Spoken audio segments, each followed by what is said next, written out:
बड़ी अपडेट दे रहे हैं। इसी बीच में एक और अपडेट भी हमारे पास है, वो दर्शकों को बता दूं मैं। मुर्तजा के खिलाफ 2 मुकदमे दर्ज किए गए हैं।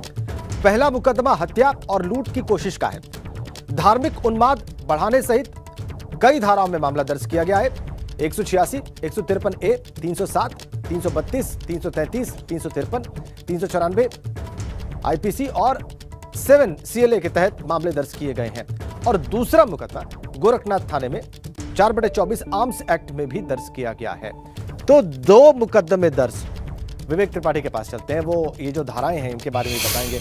विवेक, का कई धाराओं में मुकदमा दर्ज किया गया है और 2 मुकदमे दर्ज किए गए हैं। धाराएं मैंने दर्शकों को बताई, इनमें एक धारा 307 की है, अटेम्प्ट टू मर्डर की भी है। और जो आपने महत्वपूर्ण इसमें नोटिस किया हो इन धाराओं में और इस मुकदमे में, दर्शकों को बताएं। देखिए राजेंद्र, 2 मुकदमे अलग अलग इसलिए दर्ज किए गए हैं क्योंकि जो असलहों का उसके पास जो असलहे यानी अस्त्र शस्त्र की धारा का मुकदमा है।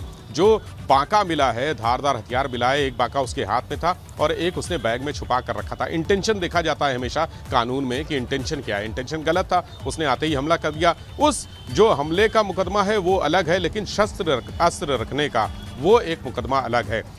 धार्मिक उन्माद फैलाने की धारा, ये सबसे महत्वपूर्ण धारा होती है। किसी भी व्यक्ति, कोई भी व्यक्ति अगर भड़काऊ भाषण देता है, जैसा कि मुर्तज़ा यहाँ पर मंदिर के मुख्य द्वार पर आया और उसने आते ही नारे लगाने शुरू कर दिए। धार्मिक नारे थे, उन्मादी नारे थे, भड़काने वाले नारे थे।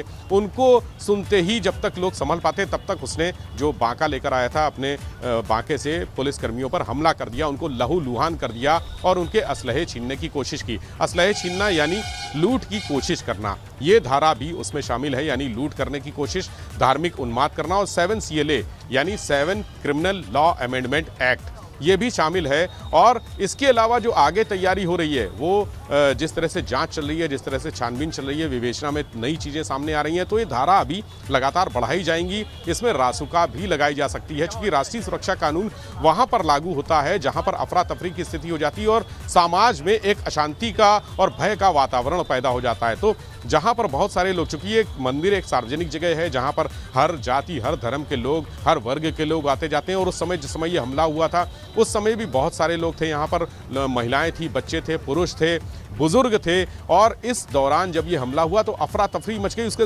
वीडियो भी सोशल मीडिया पर वायरल हुए। लोग भाग रहे हैं, चिल्ला रहे हैं और कुछ लोग उसको काबू करने की कोशिश कर रहे हैं, मुर्तज़ा पर पत्थर फेंक रहे हैं कि वो हमला ना करे या डर कर भाग जाए, लेकिन वो लगातार हमला करता रहा। तो उससे समाज में एक भय व्याप्त हो गया। यानी राष्ट्रीय सुरक्षा कानून के तहत भी कार्रवाई इसमें होगी। और देशद्रोह यानी अगर जो आतंकी संगठन है, जो राष्ट्रद्रोह की बात आ रही है, जो राष्ट्र के खिलाफ एक षड्यंत्र रचने की बात आ रही है, वो धाराएं भी विवेचना के बाद इसमें शामिल की जाएंगी। ऐसी, चूंकि विवेचना का भी पहला दिन है, कल ही मुकदमा दर्ज हुआ है, 2 मुकदमे कल दर्ज हुए हैं, पहला दिन है और जैसे जैसे जांच आगे बढ़ेगी वैसे वैसे इसमें और धाराएं जुड़ती जाएंगी। जी।